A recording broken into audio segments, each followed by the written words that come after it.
You've been in that room. The paper on the table crinkles when you sit. The nurse wraps the cuff around your arm. You watch the number come up on the screen and it's high, higher than you expected. And you tell your doctor, it's never this high at home. And your doctor nods and says, white coat hypertension, very common, nothing to worry about. And you feel relieved. I want to sit with that relief for a moment because for most people, it's real. White coat effect is a documented, legitimate phenomenon. Your nervous system reacts to the clinical environment. Your pressure climbs. The number is misleading. But here's what that conversation almost never includes. There's a mirror image of white coat hypertension, a twin phenomenon, just as common, far more dangerous, and almost never named in a routine office visit. It works in reverse. Your office readings look perfect. Your doctor is satisfied. You feel fine.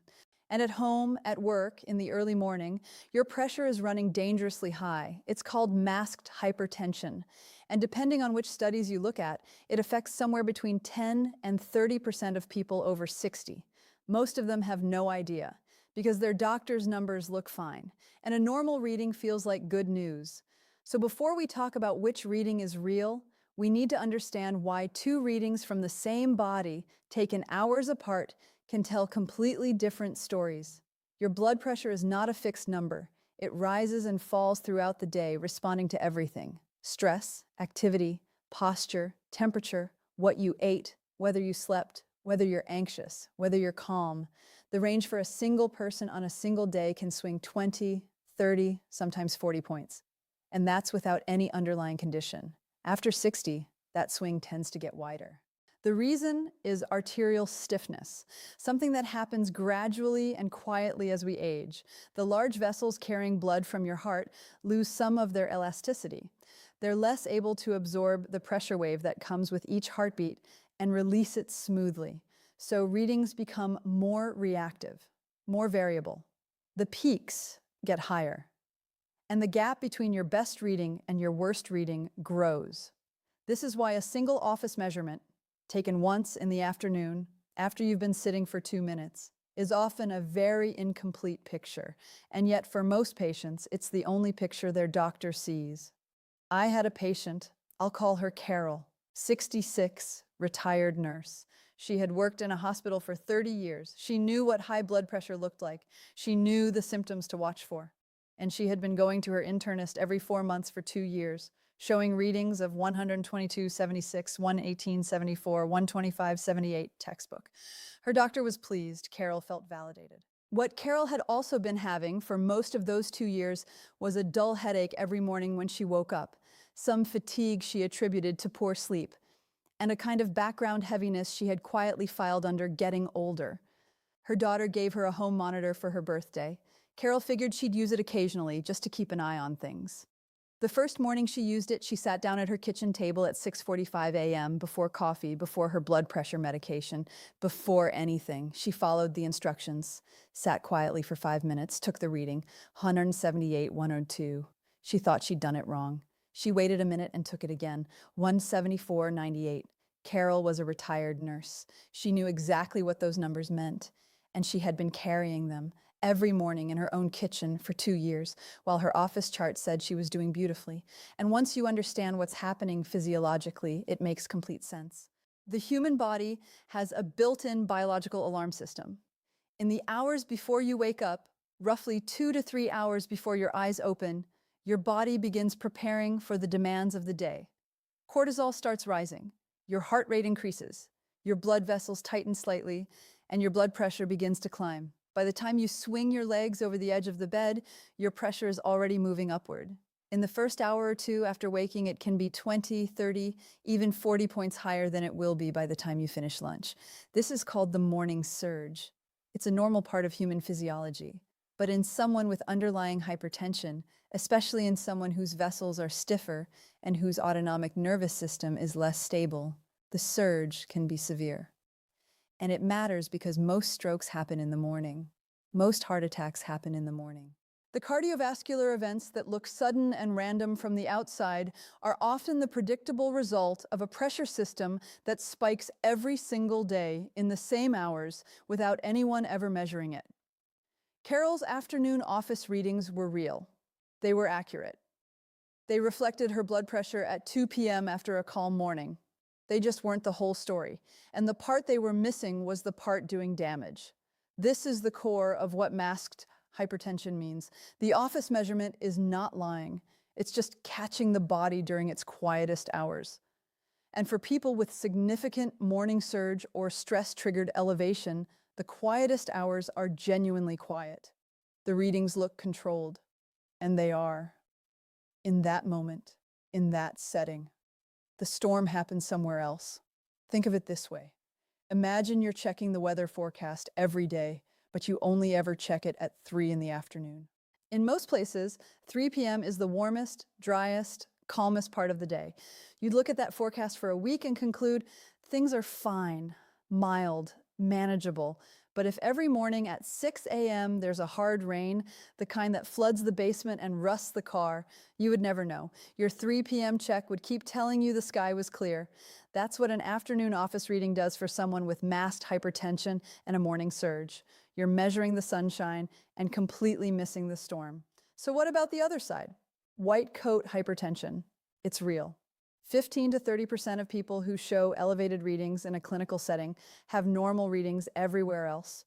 The white coat effect is a genuine physiological response. The unfamiliar environment, the anticipation, sometimes just the smell of a hospital, triggers the sympathetic nervous system. The heart rate goes up, the vessels constrict slightly, and the reading is higher than it would be at home. But here's what patients are rarely told. White coat hypertension is not simply benign. It was treated as benign for years, and for many people it may remain benign, but more recent research suggests that a meaningful portion of people with white coat hypertension go on to develop sustained hypertension, the kind that shows up everywhere, within 5 to 10 years. And even before that transition, some studies show modestly elevated cardiovascular risk. The correct response to white coat hypertension is not nothing to worry about. It's let's watch this carefully and find out what your readings look like when you're not here. Which brings us to the real answer to the question in the title. Which reading is real? Both of them, and neither of them alone. Your office reading is real. It accurately reflects your blood pressure in that setting at that time of day. Your home reading is real. It reflects your blood pressure in the other 23 hours of your day. The question is, which reading matters more? And the answer is, the average of many readings taken at the right times over several consecutive days is far more accurate than any single office measurement. This is what Frank figured out. Frank is 70, retired firefighter from New Jersey. He is not a man who misses things. 30 years of running into burning buildings will calibrate you to pay attention. And he had been paying attention. Every appointment, every lab, every pill, every morning. His office readings for 3 years, 126, 78, 128, 76, 130, 80. His doctor was proud. Frank felt like he was doing everything right. His wife gave him a home monitor for Christmas. Frank figured he'd check in occasionally. The first morning he used it, it was early, before 7 a.m., before coffee, before his blood pressure medication. He sat down at the kitchen table. Waited 5 minutes, the way the instructions said. Took the reading, 168.94. Frank is a former firefighter. He doesn't panic. He took it again, 164.92. He decided the machine was wrong, bought a second machine. Same reading the next morning, same the morning after that. For 3 years, Frank had been measuring his blood pressure the way most people do. When his doctor measured it, which was in the afternoon when he was calm and settled and his body was at its daily low. His morning surge, which is where his arteries were absorbing the real pressure load every single day, had never once been captured on any chart. His doctor wasn't negligent. She was working with the information the system gave her. And the system gave her Frank's afternoon portrait, which looked exactly like control. His arterial walls were not experiencing control. They were experiencing 164.92 every morning, while his chart said 128.76. This is the hidden cost of measuring at the wrong time. Not because anyone made a mistake, but because the window we routinely look through doesn't show the whole room. Frank brought his home log to his next appointment, 7 days of morning readings. His doctor looked at them and said something Frank wasn't expecting. She didn't say they needed to add a medication. She didn't say they needed to increase his dose. She said, "We need to change when you take what you already have. Frank had been taking his blood pressure medication in the morning, like most people do, because that's when he thought about it, because that's when most people are told to take it. But for patients with a significant morning surge, the timing of medication relative to the surge matters as much as the medication itself. She moved his dose to bedtime. Frank's morning readings, the same readings that had been running at 165, 168, 170, dropped by more than 20 points in 6 weeks. No new drug, no increased dose, just a different hour of the day. I'm not telling you to change when you take your medication. That conversation belongs between you and your doctor, and it depends on which medication you're on, what your other readings look like, and your full health picture. What I am telling you is that Frank's story and Carol's story are not unusual. They are common, and they are happening quietly in kitchens and bedrooms, while office charts say everything is fine. So what do you actually do with this? The first thing is to measure at home, and to measure correctly, because an incorrect home reading is no better than no reading at all. Here is the exact protocol. Sit quietly for 5 minutes before you take the reading. Feet flat on the floor, arms supported at heart level, not hanging, not raised, resting on a table or armrest at the level of your heart, bladder empty. No caffeine in the 30 minutes before, no exercise in the 30 minutes before.